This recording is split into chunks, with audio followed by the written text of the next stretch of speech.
Hey everyone welcome to my another blog. तो এই ভিডিওটা হচ্ছে আমার গোয়া ট্রিপের। তো এখন বাজছে 6:30। তো সকাল সকাল আমি বেরিয়ে পড়েছি এয়ারপোর্টের জন্য। তো আমার অ্যাকচুয়ালি ফার্স্টের ফ্লাইট হচ্ছে আগরতলা থেকে কলকাতা, দেন কলকাতা থেকে গোয়া।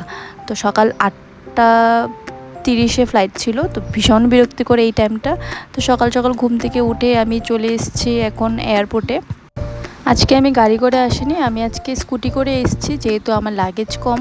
কারণ আমার ট্রিপ ছিল 3 দিনের, আর তাও আমি লাগেজ নিতাম না, কিন্তু যেহেতু আমি গোয়া থেকে আমার আবার পুনের ট্রিপ ছিল, তো তাই আমি একটা লাগেজ নিয়েছি আর একটা ব্যাকপ্যাক নিয়েছি। তো এগুলো আমি স্কুটি করেই চলে আসতে পেরেছি। তো এখন আমি পৌঁছে গেছি আমাদের এয়ারপোর্টে। তো এখন আমরা বোর্ডিং কমপ্লিট করে যাব ভেতরে। তো এখানে আমার এক দাদার সাথে পরিচয় হয়েছে। ওই দাদাটাও আমার এক্স কলিগ ছিল, তো উনিও যাচ্ছে কলকাতায় ওনার অন্য একটা কাজে। তো সেই দেখা হলো, সবাই মিলে একসাথে দেখা হয়েছে অনেক দিন পর, অনেক ভালো লেগেছে। তো আমরা 3-4 জনই গিয়েছিলাম। এই ব্যাপারটা, এসকেলেটারের ব্যাপারটা আমি আগেও বলেছি, এটা আমার ভীষণই ভয় করে। তো তোমাদের কার কার এরকমটা হয় তোমরা জানাও। তো আমরা উপরে গিয়ে ফার্স্ট নিয়ে নিলাম চা, যেহেতু সকাল সকাল ঘুম থেকে উঠে চলে এসেছি, কিছু খাইনি। চা খেয়ে আমরা এখন চলে যাচ্ছি ফ্লাইটে বসার জন্য। আমাদের ফ্লাইটের টাইম হয়ে গেছে। তো যাক, বেশিক্ষণ টাইম লাগেনি, কারণ আমরা গল্প করতে করতে আর কিছু ফটোজ অ্যান্ড ভিডিও নিতে নিতেই আমাদের টাইমটা চলে গেছে। বেশিক্ষণ ওয়েট করতে হয়নি, আর আমরা এসছিও তো একটু দেরি করেই।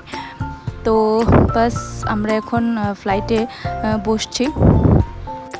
ফ্লাইটে বসে নিয়ে নিলাম কিছু ফটোস, আমরা সেলফি নিয়েছি। তারপর একটা লম্বা ঘুম দিয়েছি, যেহেতু অনেকটা টাইম, মানে 1 ঘন্টাই ঘুমাই। তারপর তো আবার যেতে হবে গোয়ার, ওই টাইমটা একটু বেশি। তো তাও একটু ঘুমিয়ে পড়েছিলাম 3 জনে মিলে একদম ভালো করে। তো বাস দেখতে দেখতে আমরা পৌঁছে গেলাম কলকাতা এয়ারপোর্টে।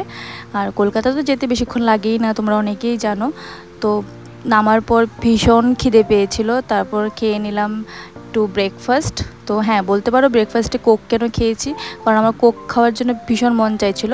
আর ফ্লাইটে যে খাবারগুলো দিয়েছিল স্যান্ডউইচ, ওইগুলো খেতে একদমই ভালো লাগে না আমার। তো বাস আবার চলে গেলাম এখন গোয়ার ফ্লাইটে। তো গোয়ার ফ্লাইট থেকে আমাদের বেশি ভিডিও বানাইনি, কারণ আমি ঘুমিয়ে পড়েছিলাম। তো বাস আমরা নেমে গেছি গোয়া এয়ারপোর্টে।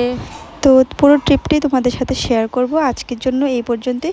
তো তোমাদের সাথে দেখা হচ্ছে আমার অন্য একটা ভিডিও নিয়ে। Thank you.